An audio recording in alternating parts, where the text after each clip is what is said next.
Hey everybody, it's Kelly Ellis-Neal.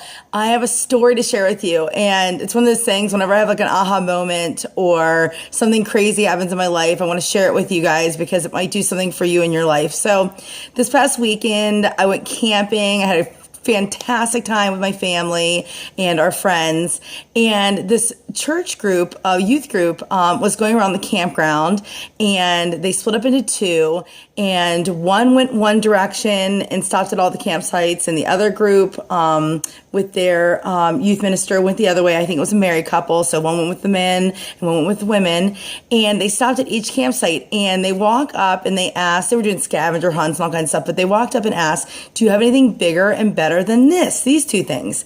And they came to our campsite. One had a old, like, rickety, white, like, stained out basketball, and the other one had like a little camping chair that was like Lightning McQueen or something for a kid to sit on that was like really tiny. And everybody was looking like, what are we gonna, like, there's, everybody was kind of looking at each other like, what are we gonna give these people?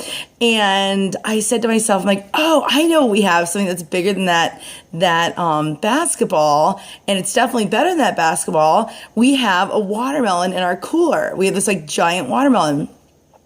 And everybody's like, no, Kelly, don't give them the watermelon. Like, it's been chilling for like 3 days. It's like the perfect condition. Tonight's the night. We're going to eat it for dessert. Like, don't give them the watermelon. And I looked at everybody. I was like, you guys, we're going to give them this watermelon. Like, these kids had the nerve to come up to us and ask us, like, do you have anything bigger and better than these two items that you're willing to trade out with us? And I just thought, well, first of all, just to go up to people and talk to them is awesome to me. Like, I just think that just takes a lot of strength and it's pretty bold. Second of all, they were looking for the next thing, the bigger and better thing. Like, what can they trade up? Because they knew if they got something bigger and better, they'd be able to trade for something else bigger and better and better and better and get whatever it is, the ideal thing that they're searching for.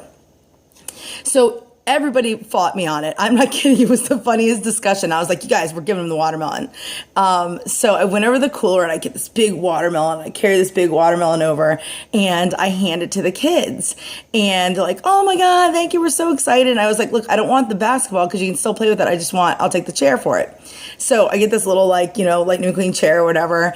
And we sit back down and we're all sitting there around the campfire talking and stuff and schmoozing. And about 5 minutes later, the other youth minister, who I believe is like the husband, comes over with the other group of kids, and he's like, hey, and we're like, hey, it's like funny. It was like Groundhog's Day. And he said, do you guys have anything bigger and better than this? And I looked at it, and it was a watermelon. It was a watermelon, you guys. It wasn't my watermelon. It was somebody else's watermelon. And it was bigger than the watermelon I got. It had stickers on it. I knew it wasn't our watermelon. It was a different shape.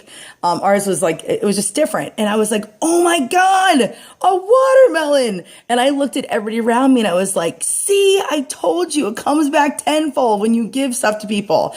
And I said, well, here, we'll trade you this little Lightning McQueen chair for that watermelon. Good luck. And he handed over this big watermelon and I put it back in a cooler and I sat back down and I just sat there laughing because I couldn't believe it.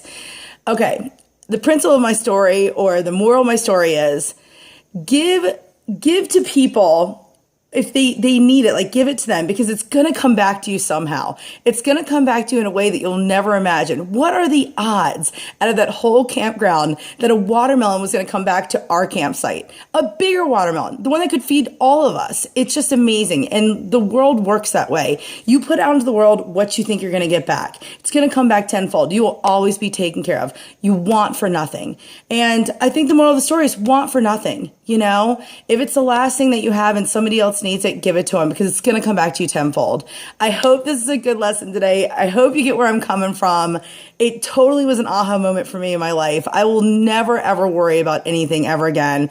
It's the watermelon factor. I love that that happened to me, and I love that it happened to my family. And it just shows that, whether you believe in the secret or you believe in a higher power or whatever it is out there, want for nothing. It will come to you. It will come to you. Just give plentiful to other people and it will come back to you tenfold. I love you guys. Have a great day. And if you have any questions, let me know. I'll talk to you soon. Bye.